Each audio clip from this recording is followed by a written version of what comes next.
Hello friends, नमस्ते, प्रणाम, स्वागत है हमारे चैनल पे। आप लोगों के बीच में एक चुटकुला नाच गीत गाने जा रही हूँ, आप लोग उसको पूरा देखना।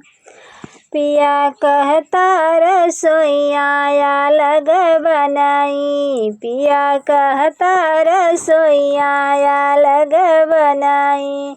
सासु दिन भर घूम रहन पटरी, पिया कहता रसोइया अलग बनाई।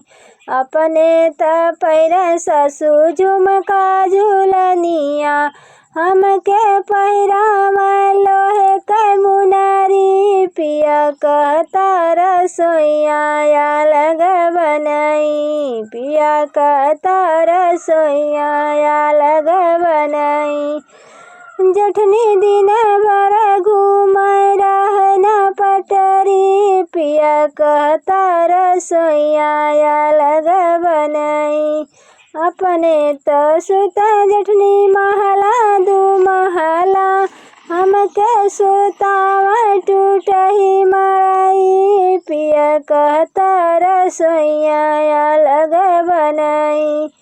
नंदा दिन भर घूम रहन पटरी, पिया कहता रसोइया अलग बनाई।